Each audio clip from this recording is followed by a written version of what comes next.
Hello दोस्तों, आज हम सुनेंगे पद्मिनी एकादशी व्रत कथा।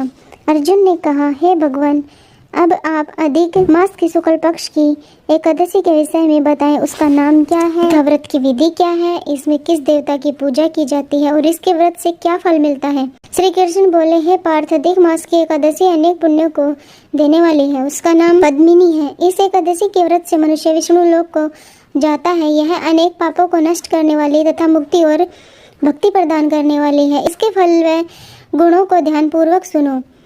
दशमी के दिन व्रत शुरू करना चाहिए। एकादशी के दिन प्रातः नित्य क्रिया से निवृत्त होकर पुण्य क्षेत्र में स्नान करने व चले जाना चाहिए। उस समय गोबर, मृतिका, तिल, कुश तथा आम्ल के चूर्ण से विधि पूर्वक स्नान करना चाहिए।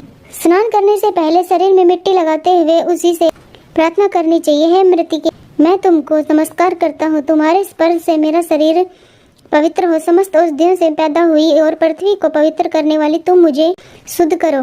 ब्रह्मा के थूक से पैदा होने वाली तुम मेरे शरीर को छूकर मुझे पवित्र करो। हे शंख चक्र गदाधारी देवों के देव जगन्नाथ, आप मुझे स्नान के लिए आज्ञा दीजिए। इसके उपरांत वरुण मंत्र को जप कर पवित्र तीर्थों के अभाव में उनका स्मरण करते हुए किसी तालाब में स्नान करना चाहिए। स्नान करने के पश्चात स्वच्छ और सुंदर वस्त्र धारण करके संध्या तर्पण करके मंदिर में जाकर भगवान धूप, दीप, नैवेद्य, पुण्य पुष्प, केसर आदि से पूजा करनी चाहिए। उसके उपरांत भगवान के सम्मुख नृत्य गान आदि करें। भक्तजनों के साथ भगवान के सामने पुराण की कथा सुननी चाहिए।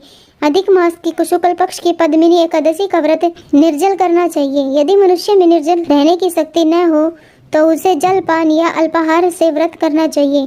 रात्रि में जागरण करके नाच और गान करके भगवान का स्मरण करते रहना चाहिए। प्रति पहर मनुष्य को भगवान या महादेव जी की पूजा करनी चाहिए। पहले पहर में भगवान को नारियल, दूसरे में बिल्व फल, तीसरे में सीताफल और चौथे में सुपारी नारंगी अर्पण करना चाहिए। इससे पहले पहर में अग्नि होम का, दूसरे में वाजपेयी यज्ञ का, तीसरे में अश्वमेध यज्ञ का और चौथे में राजसूय यज्ञ का फल मिलता है। इस व्रत से बढ़कर संसार में कोई यज्ञ, तप या पुण्य नहीं है। एकादशी का व्रत करने वाले मनुष्य को समस्त तीर्थों और यज्ञों का फल मिल जाता है।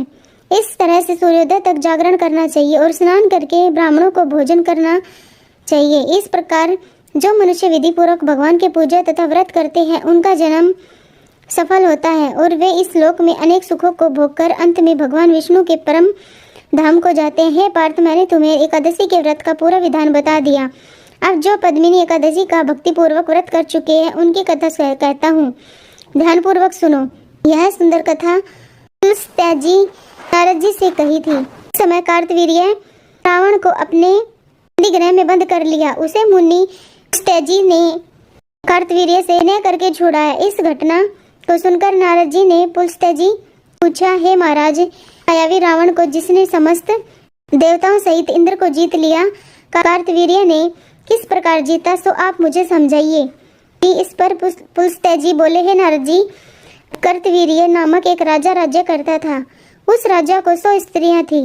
उसमें से किसी को भी राज्यभार संभालने वाला योग्य पुत्र नहीं था। तब राजा ने आदर पूर्वक पंडितों को बुलवाया और पुत्र की प्राप्ति के लिए यज्ञ किए, परंतु सब असफल रहे। जिस प्रकार दुखी मनुष्यों को भोग निरस मालूम पड़ते हैं, उसी प्रकार उसको भी अपना राज्य पुत्र बिना दुख में प्रतीत होता था। अंत में वह तप के द्वारा ही सिद्धियों को प्राप्त जानकर तपस्या करने के लिए वन को चला गया। उसकी स्त्री भी वस्त्रालंकारों को त्याग कर अपने पति के साथ गंधमादन पर्वत पर चली गई। उस स्थान पर इन लोगों ने 10,000 वर्ष तक तपस्या की, परंतु सिद्धि प्राप्त न हो सकी। राजा के शरीर में केवल हड्डियां रह गई। यह देखकर प्रमदा ने विनय सहित महासती अनसुया से पूछा, मेरे पतिदेव को तपस्या करते हुए 10,000 वर्ष बीत गए, परंतु अभी तक भगवान प्रसन्न नहीं हुए हैं जिससे मुझे पुत्र प्राप्त हो। इसका क्या कारण है?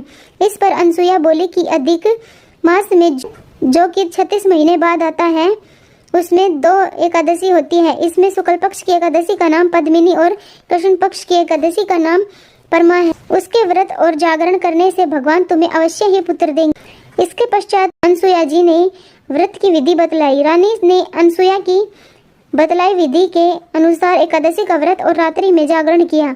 इससे भगवान विष्णु उस पर बहुत प्रसन्न हुए और वरदान मांगने के लिए कहा। रानी ने कहा, आप यह वरदान मेरे पति को दीजिए।